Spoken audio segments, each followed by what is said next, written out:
there.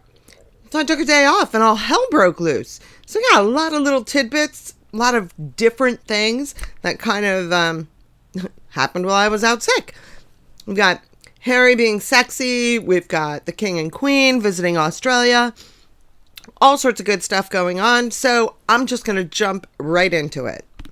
So before I get started, I just want to say it may seem a little choppy because I am getting better, but every time I try and talk for, extended periods, I start coughing. So I may have to kind of make some edits as I go through on this video. So I apologize for that ahead of time. But I want to start with this comment. Gory, thank you so much for leaving this comment. I probably would have missed it in the midst of everything, and then I was, not paying as much attention the last 2 days because I haven't been feeling well. So thank you so much for this comment. But I just revised, I think she meant reviewed. I just reviewed your information on the King's Terra Carta, as his Australian speech was very in line with his Terra Carta climate agenda. And now he will be pushing this at the Commonwealth meeting in Samoa. And I said I'm going to try and catch up on the Australia trip this afternoon, but thank you for letting me know there's something specific. Do you think that was why he insisted on this trip, even though his health wasn't 100%? And what I mean by that is a couple things. Yes, I do feel that the king was very insistent on this trip, even though his health wasn't 100%. Because yes, obviously he wanted to go to Australia. He hadn't yet been there as king. But the thing that kind of struck me as odd about the itinerary changes that they did make was still going to Samoa, even though they canceled New Zealand. Something about that just wasn't adding up for me, in my opinion, from the get-go. Something about this comment kind of sparked that in me. And Gory said, this is very interesting. Absolutely, 100%. His speeches were very focused on the climate agenda, and the pictures were not filled with crowds at the Opera House. I was in the vicinity attending a breast cancer fundraising event with over 600 women. The organizers apologized for the date clash, though this was organized months prior, but the majority were commenting that they weren't even aware that he was there. It's just difficult to comment and even show real pictures given the current toxic drama on YouTube and X. It seems even facts and truth is unwelcomed. Opinions seem to matter only when it applies to the YouTuber's own personal opinion, and ensure everything is positive is commented about the visit. Talking about King Charles and Queen Camilla's visit.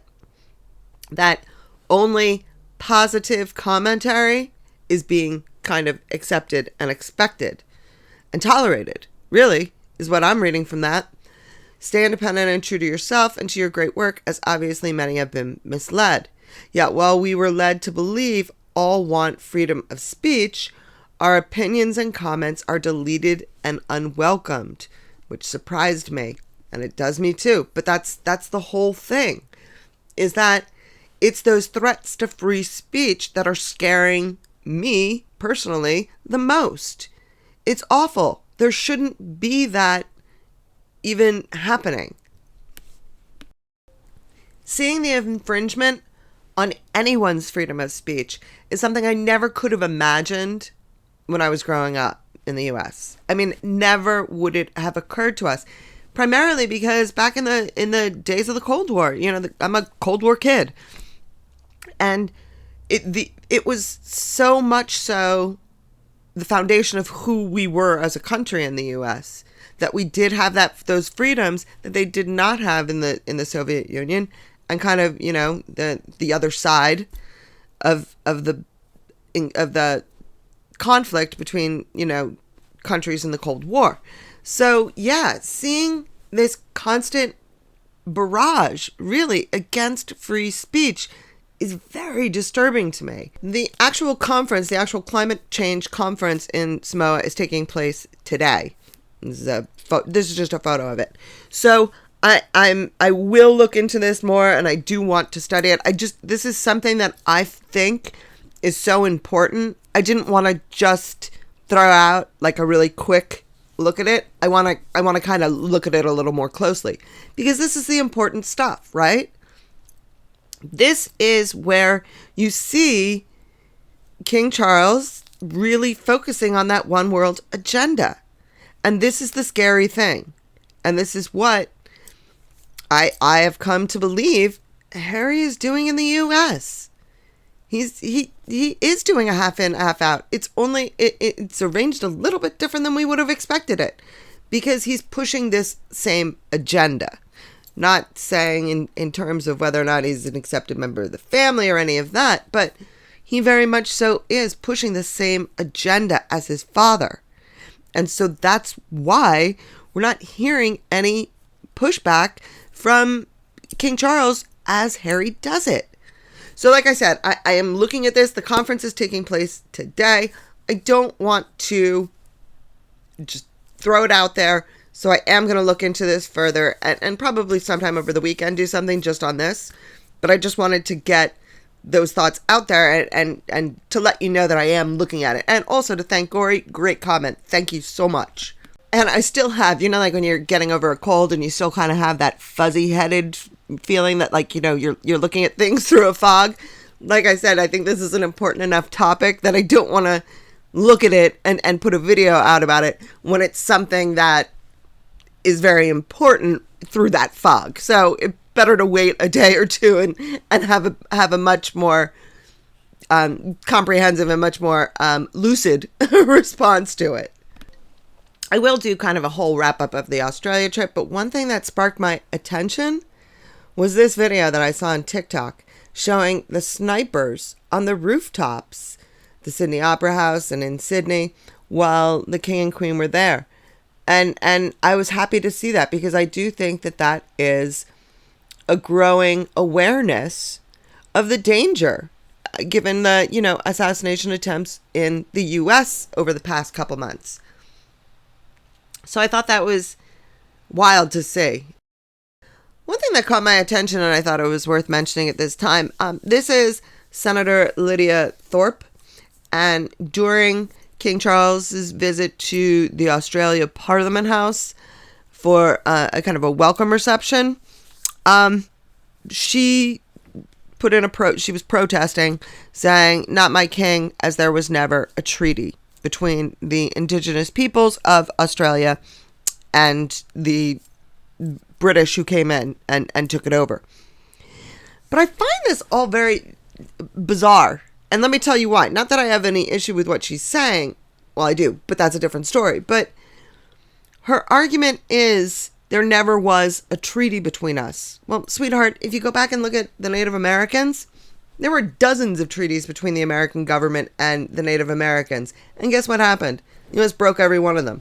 So I don't understand the argument she's making that, we never had a treaty, because, like I said, I don't think that would have helped. You'd be in the same place and it would be, making the same complaints, and it'd be the same situation. That was just something that I thought that was interesting. And like I said, this is just a coming attractions for the things that I am looking at in connection with the Australia trip. Now, if you were on X last night, I believe it was around 9:30 p.m. Eastern Standard Time, give or take. I'm not entirely certain, but around then. And HRH, the Royal Commentator USA, Barrister Law USA, they are a great account on X. They are very reliable. I have never had an issue with any of their tweets or their predictions or any of their inside information going wrong. So, in my opinion, they are a credible source. Whether or not you judge them the same, that's up to you. I leave that to your discretion. But they did post this. I got notice. Prince Harry filed for divorce. It's official. And that was, I think, this might have been the one at 10:30, and she had done another one at 9:30 saying that she was getting that word. And then this was kind of the confirmation of that. And she said how she came to that, decision to actually post about it was that it wasn't just one thing. She got multiple reports on it. So take that for what it's worth. Someone did mention because I put the community tab of this up, I put a tab post of it, and someone mentioned, is this them distracting from the King's trip to Australia? To be quite honest, that wouldn't surprise me either. Nor would it surprise me if they had this in the works and they chose to do this and they chose to release it or let it be known while the king and queen were in Australia. I mean, they were gonna try and do something to focus attention back onto themselves. So whether or not they saved this or they did it during this, I mean, either way, it amounts to the same thing. They were going to do something. I don't know. I mean, on the one hand, right, if they did this intentionally, they would have had to make it pretty believable for anyone to not just see, oh, boy crying wolf, because, the king and queen are in Australia. They wouldn't have done, it had to be pretty legit for people to even pay attention. So, is it true? Who knows? We will have to see how it plays out over the next couple days. You can see here that the follow-up post, one would think the politically savvy Duke and Duchess of Sussex would announce there is no truth to the separation and divorce rumors from an official spokesperson, yet we have crickets, or tumbleweeds, which I thought was cute. But, so clearly they haven't said it's not true. From what I understand, it was published actually in a Montecito newspaper. So this was pretty legit. Their sources, which again made it eminently believable, one of their sources was the Montecito, kind of local Montecito newspaper.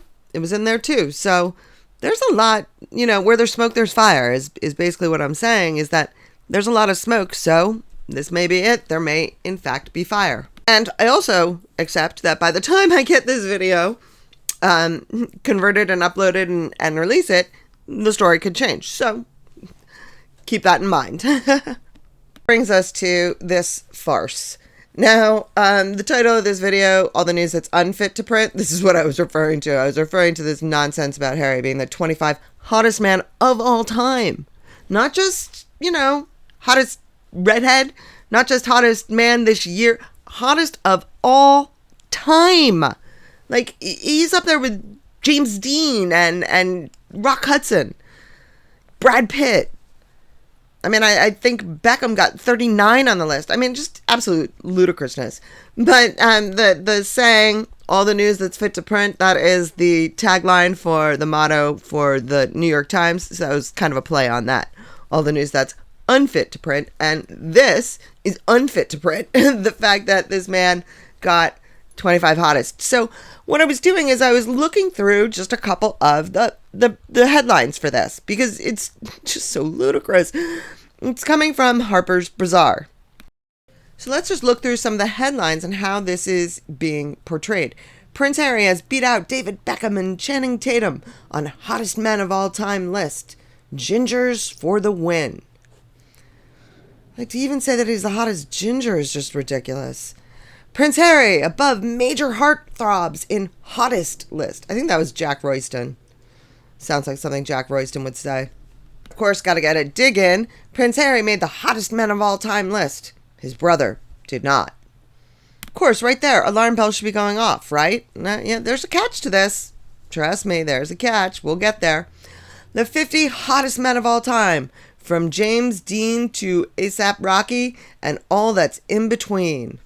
Yeah, good stuff, right? It sounds so convincing, right? Yeah, And then I found this. I saw some of you tweeting about Harper's Bazaar's hottest men of all time list, and I thought this was an old story. Given the write-up on Prince Harry, they say he's engaged to Meghan rather than married to her. It feels like this list was created in 2017 or 2018. See what they're doing here? You see what they're doing? But no, this is written and published this week by Bazaar. The 50 hottest men of all time. Prince Harry is listed at 25. Prince William is not listed at all. Number 1 is James Dean. Number 2, Marlon Brando. Robert Redford is number 8. Prince Harry's write-up is, now engaged to Meghan Markle, the younger of British princes has long remained one of the most covetable bachelors in the world. Given the inclusion of Drake on this list, yeah, it feels like they've recycled something from 6 years ago. It feels like they need better taste in men, because some of the guys included here are bizarre. Still, it's funny as hell that scuzzy old Peggington never makes it to these kinds of lists. No, it's not funny as hell. Idiot. But meanwhile, Prince Harry's Spare is officially out in paperback this week. By all accounts, nothing has been changed or added from the hardcover, despite the British media's attempts to fact-check Harry's stories and claim that he is lying about this or that. Well, Harry has claimed he's lying about this or that. It's not a question. He's said it. And I know it won't surprise you to hear that this came from Celebici. But the thing is, I can absolutely see how in 2018, right before the royal wedding, absolutely Harry would have rated a lot higher because at that time, he was the most popular royal. So if you're going to put a royal on the list, okay, put Harry on there. But the fact that it wasn't printed and now they're coming out with it now, very, very sus. And they didn't even change the write-up. I mean, come on. They didn't even change it, so they made it perfectly obvious this is not current information. I wonder if Diddy was on the list. I don't know. I didn't look at the whole list. But isn't that interesting? This is something that was written at a time when I bet he would have scored higher than he would now. But it also makes you, kind of put these lists in general in perspective, because who might be the hottest man of all time this week? 5 years from now, maybe someone totally different. One final thing, and the only reason that I noticed this is because I just think it's interesting that they're even making a story out of it. Prince Harry has totally different real name and a huge net worth. What? What, really? Like, this is what we're focusing on? And this was from October 24th. Prince Harry was named as one of the hottest men of all time, coming in ahead of a former England captain and a One Direction star, but the Duke of Sussex is rarely known by his real name. Why are we making an issue of this? Isn't this fascinating? I remember someone said something in a chat. I don't remember. It was in a chat in someone's live or whatnot. But they're making a commentary about whether or not, if there is inaccuracies on or during the marriage ceremony, if the marriage license didn't say their proper names or their proper ages and things like that, whether or not the marriage is for real. And wouldn't that just be a kick in the teeth to poor Miss Meghan? Because if they're not actually married, if Harry can make that comment, or prove that argument that they're not really married, then guess who doesn't get any sort of a divorce settlement? I mean, wouldn't that just be a bizarre twist of this whole story? That they're actually not married, she gets no divorce settlement, and she is in much worse straits at the end than she was going in. Because really, let's look at this. This is what an article is written about. What is Prince Harry's real name? Really? Harry was born Henry Charles Albert David. He is the youngest son of King Charles and the late Princess Diana, who referred to him as Harry when he was growing up, a name that stuck. He doesn't have a traditional surname, opting to use Wales as a young man, and more recently Sussex, reports The Express. He has also been known to use the name Mountbatten Windsor. If this is news? That's what struck me as so odd that this would be considered news. Unless, of course, could it be? Could they be angling for that? I don't know. Just a thought. Angling for the fact that they're not really married, and therefore there is no need for a divorce and a divorce settlement.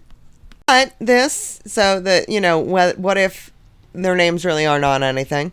It made me start thinking about, well, if this divorce is happening, what are the things that, I'm thinking of now? Now, with that being a little bit closer to reality, even if it's not happening now, it's getting closer. We all know it's getting closer. So I was thinking, well, can't wait to hear about whether or not the kids exist. That's number one.